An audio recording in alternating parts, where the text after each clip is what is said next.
Did this knife in the thumbnail look a little familiar to you? Well, stick around, and I'll tell you why.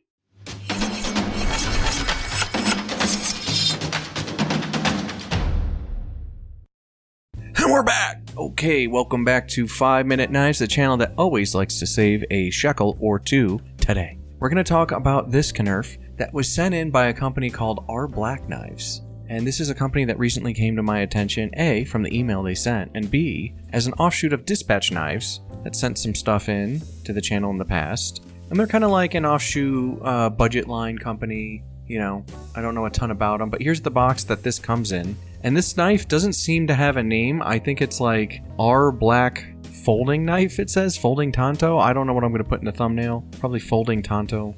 Here's a little pouch that it comes in. You guys know I hate unboxings, but this is it. No big deal. Very basic. And you're going to recognize this knife instantly. I guarantee it. And there she be. Does this knife look familiar to you? It looks familiar to me. And the knife it looks like rhymes with Schmensch made schmal out, right? And look at this.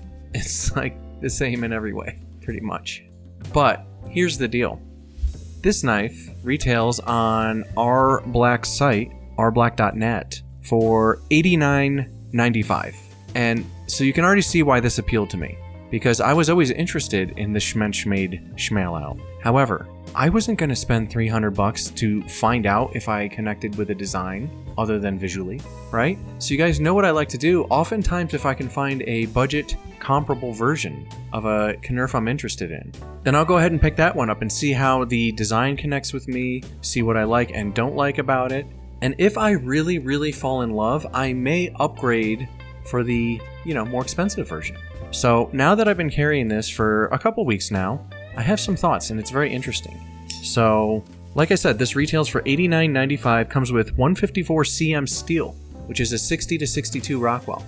And I know that some guys already clicked off the video because they're like, well, that's not the real Schmensch made schmal out. Fine. But I know some of yous kept watching. And the reason you did is the same reason that I was interested in this knife. We're interested in the design. We just don't want to spend 300 shekels to find out, right? So, here's my thoughts. This thing comes with a brown titanium coating, green G10 handles, the crossbar, schmaxis lock, whatever they want to call it. It's a complete copy, basically. That being said, because of that, I've actually gotten familiar with the ergos for a much cheaper price point, namely free for me.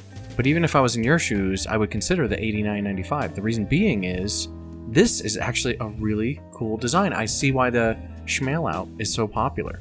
It's very, very thin, which I really love, and I forgot how much I love this. As a matter of fact, you know how long it's been since I carried a really thin knife like this? It goes all the way back to the CRKT Shallot, I think it was called. Do you guys remember that knife? Was it the Shallot? It was one of those. But it was a really thin knife. It had kind of like a recurve blade. Shout out in the comments if you guys remember that one. But I had that knife for a while and ended up losing it. And ever since then, I have not had a really thin folder in my rotation ever since. I've had the Endura 4, which is my go-to, and this is considered a very thin folder as well. Still, the RBlack Folding Knife, Folding Tanto, since this doesn't have a name, is thinner. Just that little bit of difference is actually a thing. And I believe that there's some weight difference as well. This feels a little bit lighter. Let's check with our AliExpress business here. Yeah, it's like 3 ounces. And what's my Endura? It's like 3.4 ounces. So 0.4 ounces, and I noticed a difference. Size comparison? Here, let's do that. Let's do size comparison. Here. A little discombobulated today. Cut me a break. Okay, there we go. So this is a 3.75 inch blade. This is slightly smaller, handle a bit smaller as well. And obviously I have the wave feature on this Endura, taking up a bit more space in the pocket. This is my go-to. It's my tater digging. It's my EDC K390 steel. I mean, insanely sharp. One of the sharpest knives I've ever owned. To this day, my favorite folding knife to carry. My favorite EDC, period, of all time. I don't see that changing anytime soon.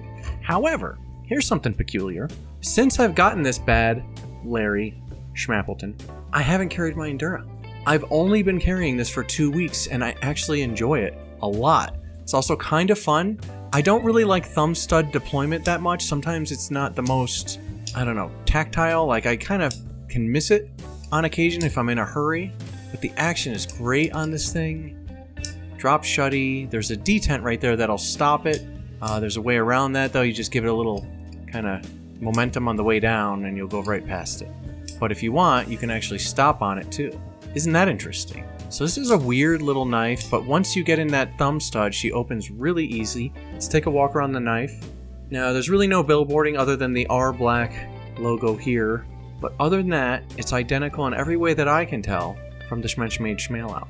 And I wish these screws were inset in the pocket clip, I'll tell you that, but it hasn't affected me thus so far. It carries very, very nicely. It feels very nice in the hand. Here's my medium large mitts, all 4 fingers, find a home, comfortable. Yes, it has that problem that I have with like the Kobun with edge alignment being so thin, you know, but if I put my thumb here in this inset jimping, as you can see right there, which is actually very well done. Again, this is not RBlack's design, but it works.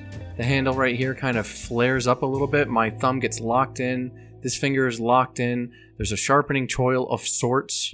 So it's just very, very well done. This is locked in my hand in this grip here.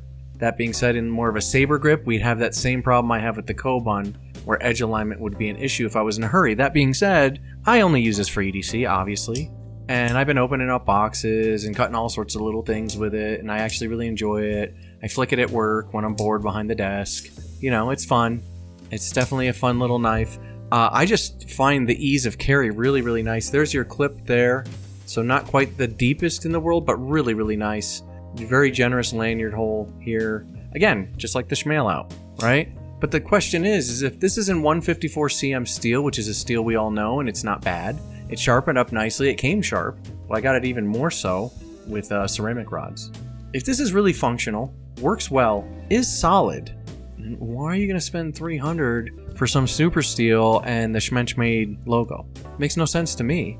I'll save that, you know, $210. That's a lot of money. So this actually is relevant. Now, whether or not the design is ethical, how you feel about that, that's all on you, man. Where is this made? I don't even know. I'm assuming China. But check their site. I'll put a notation if I can find it. But I'm assuming overseas because of the price point. But here's the deal, brothers. I don't think I care.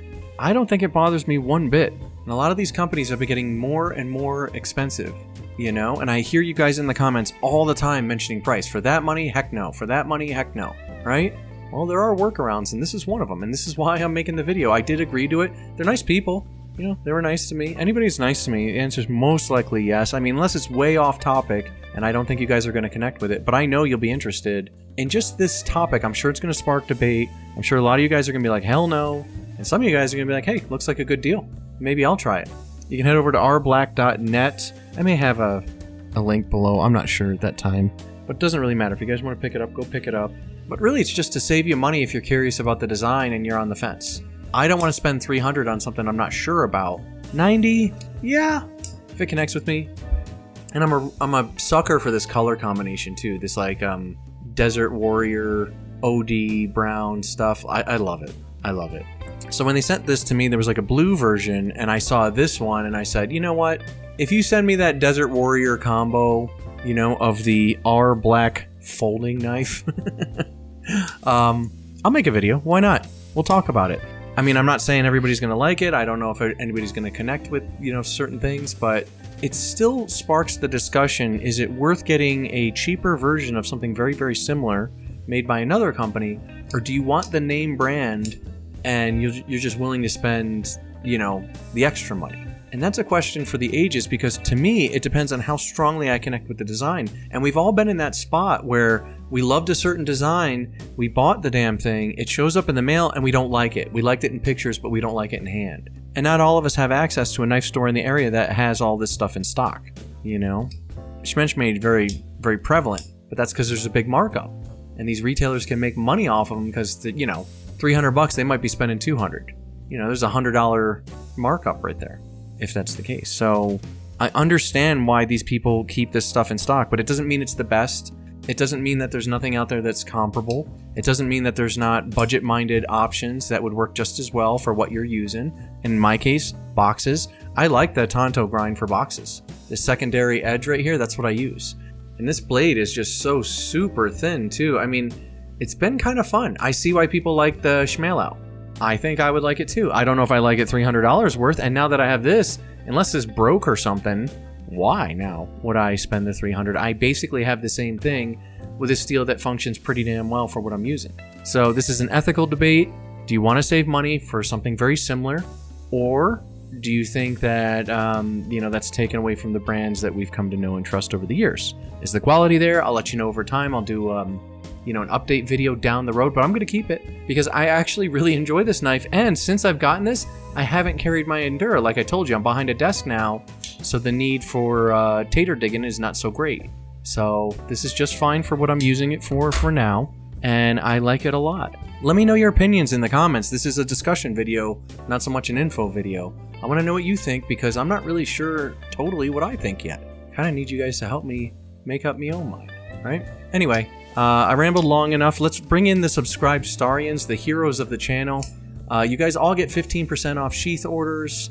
Tariffs are going strong right now, and it hit me hard in the attachment sector. So right now I'm only offering combat loops, no ulti clips, no soft loops until this all gets resolved. The shipping is just crazy, and I have a stockpile of combat loops that I'm working through. In the future, we might just make plain sheaths. I don't know. I may go into the retail area and just sell knives and not make as many sheaths. We'll see, but I mean, this whole thing really screwed me up. We'll see what happens in the future. Keep an eye on the website, 5minuteknives.com. And you guys, I really appreciate you helping me figure this stuff out. Like I've always said, half the information of this channel comes from the comments section because I do have the best subscribers on TubeTubes. Period. They educate without being annoying. I love you guys. Anyway, that's it for me, and I will see you guys next week right here on 5 Minute Knives.